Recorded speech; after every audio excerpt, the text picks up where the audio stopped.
बिस्मिल्लाहिर्रहमानिर्रहीम अस्सलाम वालेकुम। मैं हूं मोहम्मद उसामा गाज़ी और आप उसामा गाज़ी यूट्यूब चैनल देख रहे हैं। मियां नवाज शरीफ साहब और मरियम नवाज साहिबा को बुरी तरह शिकस्त का सामना हुआ है और अब उनको भी इस बात का यकीन आ गया है। तभी तो अब आप ताज़ा खबर देख रहे हैं कि मोहम्मद ज़ुबैर साबिक़ गवर्नर सिंध उनको मरियम नवाज साहिबा और नवाज शरीफ का तर्जुमान मुकर्रर कर दिया गया है। हालत ये हो गई है कि अब नवाज शरीफ साहब को और मरियम साहिबा दोनों को तर्जुमान की ज़रूरत पड़ गई है। ये ताज़ा खबर है। और कौन कौन अब तर्जुमान बना है और इससे क्या इशारे मिल रहे हैं और किस तरह ये साबित होता है कि अब मरियम नवाज साहिबा ने और मियां नवाज शरीफ साहब ने शिकस्त तस्लीम कर ली और लिहाजा जो पहला बड़ा महाज था, ये जो PDM बनी है पाकिस्तान डेमोक्रेटिक मूवमेंट, उसमें जो पहली लड़ाई थी, जो पहला मार्का था, उसी में इनको शिकस्त हो गई और कप्तान को फतह हुई है। इसकी तफसील पर हम बात करेंगे और साथ ही मैं इस वीडियो में आपको बताऊंगा कि ये जो अब नाकामी और शिकस्त नजर आई है पहले ही महाज पर, इसकी 5 वजूहात क्या हैं, वो 5 क्या बातें हैं, क्या अहम फैक्टर्स रहे हैं, वो काम क्या थे 5 ऐसे कि जिसकी वजह से मुस्लिम लीग नून को इतनी बड़ी शिकस्त हुई है। मौलाना फजलुर रहमान साहब के खिलाफ भी अब इंक्वायरी की मंजूरी दे दी है chairman NAB justice retired Javed Iqbal ने। यह भी बड़ी खबर है। मुकदमात भी बड़े दर्ज हो रहे हैं। मियां नवाज शरीफ साहब के खिलाफ गद्दारी का, बगावत का, लोगों को उकसाने का, इदारों के खिलाफ बात करने का मुकदमा भी दर्ज हो गया है और अपने साथ 42 और लोगों को भी ले डूबे हैं, उनके नाम भी सामने आ गए हैं। ये सब बातें हम करेंगे। तो पहले जो तर्जुमान बने मोहम्मद ज़ुबैर साहब, उन्होंने जो प्रेस कॉन्फ्रेंस की है, आते ही एक दफ़ा भी उन्होंने फ़ौज का नाम नहीं लिया, बराह रास्त नहीं लिया, बिलवास्ता नहीं लिया, इशारों किनारों तक में नहीं लिया। और मरियम साहिबा और नवाज शरीफ साहब की तो बात ही कोई मुकम्मल नहीं होती इदारों के खिलाफ बात किए बगैर। तो इससे आप अंदाज़ा लगा लें कि पार्टी के अंदर ही ये रियलाइजेशन हुई कि ये तो डबो देंगे सारी पार्टी को, तबाह बर्बाद कर देंगे। तो उनको फिर मानना पड़ा कि जनाब मरियम साहिबा और नवाज शरीफ साहब आप साइड पे हो जाएं, अब आपको तर्जुमान की ज़रूरत पड़ गई है।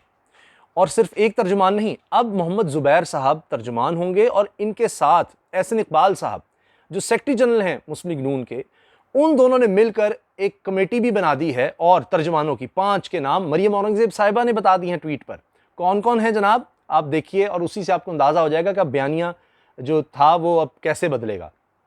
उसमें जनाब तलाल चौधरी साहब हैं, वही तलाल चौधरी जिनका नया नया केस आपको सामने आया। मुसद्दिक मलिक साहब हैं, उसमें जनाब अज़मा बुखारी साहिबा हैं।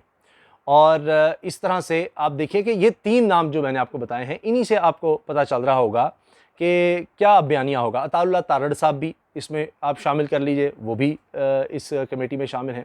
तो लिहाजा अब ये लोग कभी भी फ़ौज के ख़िलाफ़ नहीं बोलते, ना बोलेंगे उस तरह से, जिससे ज़ाहिर हो रहा है कि अब एहसन इकबाल साहब ने जो बात कही थी ना कि ये, और आज भी कहा उन्होंने कि जनाब फ़ौज के ख़िलाफ़ हम कैसे बात कर सकते हैं, हमारी आप कुर्बानियाँ भूल गए, हम फ़ौज के ख़िलाफ़ जाएंगे, ये हो ही नहीं सकता। और फिर पहले कह चुके, नारोवाल जब गए हैं वहाँ पर शायद ज़ाहिर है नारोवाल के लोगों ने, जब आप जाते हैं लोगों से मिलते हैं अपने हल्के, तो असल कहानी तो वहाँ बताते हैं। वहाँ उन्होंने, लोगों ने 100 बातें सुनाई होंगी कि यार आप लोग क्या कर रहे हैं फ़ौज के ख़िलाफ़, नारोवाल वाले आपको कभी वोट देंगे, अब कहीं आपको वोट मिलेगा। तो वही तो एहसन इकबाल साहब ने वहाँ जाकर भी ये कह दिया कि जनाब उस शख्स का तो दिमाग ख़राब है जो ये सोचेगा कि मुस्लिम लीग नून फ़ौज के ख़िलाफ़ हो सकती है। ऐसी कोई बात नहीं, ये हुकूमत साजिश कर रही है। अब ये कहा जा रहा है कि जी ये फ़ौज से और अदालत से लड़ाने की कोशिश कर रही है मुस्लिम लीग नून को। तो लिहाजा बातें खुद की। और एहसन इकबाल साहब अब ज़ाहिर है कि वो कह रहे हैं कि जनाब मियां नवाज़ शरीफ साहब जो कहते रहे वो गलत है। उन्होंने तो नाम लिया है कि रियासत के ऊपर रियासत नवाज़ शरीफ साहब ने बात की, अदालतों के बारे में उन्होंने बात कर दी। तो इसी से आप अंदाज़ा लगा लें कि क्या होने जा रहा है। अच्छा, अब देखिए कि ये बात तो हो गई तर्जुमानी की कि अब मुस्लिम लीग नून को मरियम साहिबा के और नवाज़ शरीफ साहब के होते हुए तर्जुमान की ज़रूरत पड़ गई है और उनके तर्जुमान की ज़रूरत पड़ गई है। अब आ जाते हैं कि ये जो मामला है 5 चीज़ों का, कि क्या 5 ऐसे काम हुए हैं मुस्लिम लीग नून से जिनकी वजह से इनको ये पहले ही मामले पर इतनी बड़ी शिकस्त हो गई। पहली चीज़ है जनाब बयानिया इन्होंने जो बनाया वो ये कि जी फ़ौज के ख़िलाफ़, इदारों के ख़िलाफ़, अदालतों के ख़िलाफ़, ये बयानिया पाकिस्तान में नहीं बिक सकता क्योंकि लोग पाकिस्तान में फ़ौज से मोहब्बत रखते हैं, उनकी कुर्बानियाँ हैं। फिर कोई सबूत ये नहीं दे सके, कोई बात नहीं कर सके कि जी ये सारा किया धरा फ़ौज का है, ये इलेक्शन हमें हरवाने में पहले आप खुद मिलते रहे। अब मोहम्मद ज़ुबैर साहब को आगे किया है वो शख्स जो जाकर मिलता रहा है आर्मी चीफ से। इसका क्या मतलब है कि आप उसको तर्जुमान मरियम साहिबा नवाज शरीफ साहब बना रहे हैं, तर्जुमान, मेन आदमी, तो आप समझ रहे हैं कि अब फिर राबतों की ज़रूरत पड़ गई है। अब फिर कि जी अच्छा सॉफ्ट होकर चलें, मामला बना नहीं, तो बयानिया पिटा। फिर ये कि जी कोई लोगों को अवामी बात कोई नहीं की, महंगाई, बेरोज़गारी, लोगों की जो परेशानी है वो कोई नहीं। भाई फ़ौज के ख़िलाफ़, अदालतों के ख़िलाफ़ ना पहले बिका, ना मुझे क्यों निकाला रैली में नहीं बिका, ना अब बिक रहा है। अच्छा, फिर एक और चीज़ इन्होंने जो बड़ी ख़तरनाक की, वो ये कि जनाब पंजाबी कार्ड खेलने की कोशिश की अब हालिया। तो यहाँ पर आप देख लीजिए कि 1000 डेढ़ हज़ार लोग मुस्लिम लीग इकट्ठा कर सकी कि ये असल में पहला टेस्ट था। पहले टेस्ट में ही बुरी तरह फेल हो गए। इनका ख्याल था हम देखते हैं कितने लोग इकट्ठे कर सकते हैं, और अगर बहुत ज़्यादा लोग इकट्ठे हो जाते तो फिर ये शायद ना तर्जुमान बनाने की इस तरह ज़रूरत पड़ती इतनी जल्दी, ना ये सारा कुछ होता, और ना इतनी जल्दी शिकस्त तस्लीम करती मरीम साहब और नवाज शरीफ साहब। लेकिन लोग कितने इकट्ठे हुए, एजेंसीज की रिपोर्ट है 1000 से 1500 लोग इकट्ठे हुए।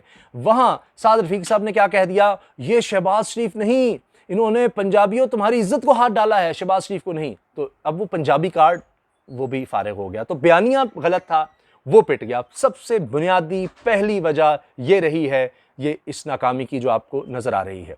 दूसरी चीज, गैर मुल्की जो असर रसूख है उसकी बातें सामने आने लग गई। शहबाज गिल साहब ने क्या कहा कि जी नवाज शरीफ साहब सफारत खानों में जाकर मिलते रहे हैं कुछ और मुल्कों से। ये ढकी छुपी बात नहीं है कि मियाँ साहब काफ़ी अरसे से कई ममालिक के अहम लोगों से मुलाकात करते रहे हैं। यहाँ तो ये भी हुकूमत की तरफ से इल्ज़ाम लगाया जा रहा है कि इनके बच्चे जाकर रॉ के एजेंट से मिलते रहे हैं मियाँ नवाज शरीफ साहब के। ये चीज़ें सामने आने लग गई। फिर कई दीगर ममालिक से दबाव डलवाने की कोशिश की गई। हत्ता कि इमरान खान साहब इशारों के नाम में बात मान चुके हैं कि जी कुछ दोस्त मुल्क हैं जिन्होंने इनके बारे में बात की, बड़े अच्छे तरीके से बात की, लेकिन कोई ऐसा डील शील का नहीं। तो ये जो गैर मुल्की असर रसूख की बात थी कि जिस पर वज़ीर आज़म ने कहा कि जी नवाज शरीफ साहब जो कुछ कर रहे हैं पूरी तरह हिमायत हासिल है भारत की नवाज शरीफ को, ये चीज़ें जो हैं इन्होंने बहुत ज़्यादा ख़राब किया। ये बातें जो आने लग गई। फिर आप देखिए कि इस तरह की बातें हो गई मियाँ नवाज शरीफ साहब से कि इसलिए वो शायद लिख कर बात करते थे, और बुरा ना मनाइएगा लेकिन ख़ुद नून लीग कहती है कि नवाज शरीफ साहब की जो दिमाग की शरेआनें हैं, जो खून पहुँचा रही हैं दिमाग को, उनमें भी ब्लॉकेट की बात की गई थी। तो उनकी एज भी ऐसी है, तो इसलिए शायद लिख कर भी बात करते हैं कहीं कोई गलत बात ना हो जाए। हत्ता कि आप देखें मीडिया से लंदन में बात की तो मिसाइल का जिक्र कर दिया कि हमने इस तरह से बनाया था, ऐसे हुआ था। अब उसकी कोई ज़रूरत नहीं थी कि अब एक वज़ीर-ए-आज़म, साबिक वज़ीर-ए-आज़म के मुंह से ऐसी बात होगी, रिपोर्ट्स आती रहें, कुछ और आता रहे, वो एक अलग बात है। लेकिन वो जो शख्स उस वक्त वज़ीर-ए-आज़म था, वो अगर ऐसी बात करेगा तो वो तो स्टेट की तरफ से बात चली जाएगी और लोग कहेंगे देखें जी अब तो ये प्रूफ हो गया, उस वक्त का वज़ीर-ए-आज़म कह रहा है। बिल्कुल उस तरह जिस तरह कुलभूषण यादव के केस में आलमी अदालत में आपने देखा कि नवाज शरीफ साहब की चीज़ों को कोर्ट वहाँ पर किया गया। तो ये बड़ा ख़तरनाक होता है। अब ये जब आप गैर मुल्कियों के हाथ में कोई आप हथियार दे देंगे, आपकी किसी बात से आ रहा है, ये उनके खिलाफ गया। अब ये दूसरी बड़ी वजह थी मुस्लिम लीग नून की शिकस्त की। तीसरी चीज़ है कि आपस के इख्तलाफात। अब एक तो पार्टी के अंदर इख्तलाफात देखें कि 5 मुस्लिम लीग नून के रहनुमाओं को इनको निकालना पड़ गया कि जी हम निकाल रहे हैं पार्टी से। अच्छा, वो खड़े भी हो गए, वो कहते हैं हमें निकाल दो। हत्ता के अरशद अंसारी साहब जो नून लीग के MP हैं गुजरांवाला से, उन्होंने कहा कि नून तुम जलसा करके दिखाओ गुजरांवाला में। ये जो 16 को जलसा अनाउंस हुआ था कि जी जलसा होना है जी मुस्लिम लीग नून की तरफ से, मरियम वहाँ करेंगे गुजरांवाला में, उस पर उनका अपना आदमी कह रहा है तुम अब जलसा करके दिखाओ, ये इदारों के खिलाफ नहीं चीज़ चल सकती। मेरे अपने प्रोग्राम में डहा साहब आ चुके हैं, वो ऐसी सी बातें कर चुके हैं कि ये तो जी मुल्क के खिलाफ बातें कर रहे हैं, ये किस तरह कर रहे हैं। यानी आपका अपना MP कह रहा है, और मुझे नहीं लगता कि सिर्फ ये कि जी जाकर मिल लिया है उस्मान बुज़दार से तो इस पर कोई कार्रवाई हो सकती है इलेक्शन कमीशन की तरफ से कि कहाँ लिखा है कोर्ट की खिलाफ वर्जी है। वो तो कहीं ये अपनी पार्टी पॉलिसी के खिलाफ कहीं वोट डालेंगे, कोई हॉर्स ट्रेडिंग में मुलव्वस होंगे तो फिर तो कुछ हो सकता है। बहरहाल, तो तीसरी चीज़ ये आई आपस के इख्तलाफात। फिर मरीम साहब खुद कहती हैं कि हमारे अंदर एक और बयानिया भी था, एक शहबाज शरीफ साहब का बयानिया था, वो है। फिर विदिन पार्टीज इख्तलाफात के अलावा PDM में इख्तलाफात आप देख लीजिए। मौलाना साहब पहले दिन नाराज़ हो गए, मेरी तकरीर क्यों नहीं चलाई गई, फिर वो कहते थे मुझे ही बनाओ, सरबराह बनाओ। फिर बिलावल ने कहा जी बारियाँ होंगी, बारी बारी होगा। फिर ये कि जी फजल मान साहब कहते थे लिख कर सब कुछ दो। अब शेख रशीद साहब को कहना पड़ गया कि फजल मान साहब पहले आपको को इन्होंने इस्तेमाल किया, अब आप इनको इस्तेमाल करें। इस तरह की बातें हो रही हैं, कौन किसको इस्तेमाल कर रहा है। पीपल्स पार्टी पंजाब में ये चाहती है चले उनका कुछ रिवाइवल हो जाए। फिर ये कि नून लीग का अपना मकसद है कि कोई ना कोई मामला प्रेशर डाल के कि जी फजल मान साहब आगे हैं, इनके पास स्ट्रीट पावर है, ये आगे हो जाएँ तो हमारा कुछ निकल आए। तो एक अलग अलग सोच है, इनके आपस के PDM के खिलाफात हैं, जो जिसकी वजह से आपको इकट्ठे होते नजर नहीं आएंगे, आगे जाकर भी नजर नहीं आएंगे, माजी में भी इकट्ठे नहीं थे। आप खुद देख लेंगे ये चीज़। चौथी चीज़ है जी मुकदमात का सामना। मौलाना फजलुर रहमान साहब के खिलाफ आमदन से ज़ायद असासों के हवाले से अब नैब इंक्वायरी की justice doctor Javed Iqbal chairman NAB ने मंजूरी दे दी है। जो दामाद हैं मियां नवाज शरीफ साहब के, कैप्टन रिटायर्ड सफदर साहब, उनके खिलाफ बगावत का मुकदमा, गद्दारी का मुकदमा दर्ज हो गया है गुजरांवाला में। उन्होंने वहाँ पर इश्तिहाल दिलाया लोगों को, ऐसी इदारों के खिलाफ, फ़ौज के खिलाफ बातें की। मियां नवाज शरीफ साहब के खिलाफ लाहौर का इलाका शदरा, वहाँ पर मुकदमा दर्ज हो गया है और 42 लोग इसके साथ शामिल हैं। सारी लीडरशिप उसमें शामिल है उस मुकदमे में। FIR दर्ज हो चुकी है गद्दारी की, लोगों को उकसाने की फ़ौज के ख़िलाफ़ और भड़काने की और फ़ौज के खिलाफ बात करने की। वो बड़ी लंबी तफसील है, FIR मैंने देखी है, वो उसमें पूरी तरह से एक एक चीज़ बताई गई है। अच्छा, अब ये मुकदमात का इनको सामना पहले भी था, नैब के मुकदमात अलग से हैं, नए मुकदमात ये अलग बन गए। शहबाज शरीफ साहब हों तो कहते हैं जी खुश हो गए हैं कि चलो मेरी इनसे जान छूटी थी, मेरी तो बात नहीं मानते थे, खुश खुश वो चले गए हैं कि मेरे ऊपर दबाव नहीं आएगा ये सब करने का। ये वो चीज़ें हैं। आखिरी चीज़ पाँचवीं है फंडिंग का मामला। आपने देखा, मैंने जो अर्ज़ की बात कि लोग ही नहीं आए जलसे में। अभी जो लाहौर में जलसा इन्होंने किया, वो बाज़ लोग मजाक उड़ाने की वो जलसी थी। तो अब रैलियाँ कैसे कामयाब होंगी, उसके लिए फ़ंडिंग कहाँ से आएगी, पैसे कहाँ से आएंगे। MN MPs जो हैं वो तो अभी तक नून लीग को उस तरह से फंडिंग करने को अब तैयार नहीं है। तो जब फंडिंग नहीं होगी तो आप जलसा बड़ा कैसे करेंगे। लोगों को जाकर ले जाने के लिए कई दफ़ा पैसे देने पड़ते हैं। पीपल्स पार्टी करती रही है, सब जमातें करती हैं। एक तो लाना ले जाना तो अलग बात है, ट्रांसपोर्टेशन देना अलग बात है, खाने पीने का खर्चा देना पड़ता है। जब बहुत ज़्यादा लोग इकट्ठे करने हों तो दिहाड़ी पर भी लोग लाने पड़ते हैं उनको पैसे देकर। तो अब फंडिंग का किस तरह से मामला होगा, इसका बड़ा खर्चा होता है, बड़े पैसे चाहिए होते हैं उन तमाम इंतजामात के लिए, स्टेज के लिए, बैनर्स के लिए 100 होते हैं, करोड़ों रुपया लग जाता है एक बड़े जलसे में, कम अज़ कम मैं अर्ज़ कर रहा हूँ। तो वो भी एक मसला। तो ये पाँचवीं चीज़ इनकी नाकामी की ये नज़र आ रही है, जिसके हवाले से पहले जलसे में पता लग गया कि इतने पैसे ना इकट्ठे हो रहे हैं ना लोग आ रहे हैं। तो ये 5 चीज़ें हैं कि जिनकी वजह से मुस्लिम लीग नून की नाकामी नज़र आ रही है।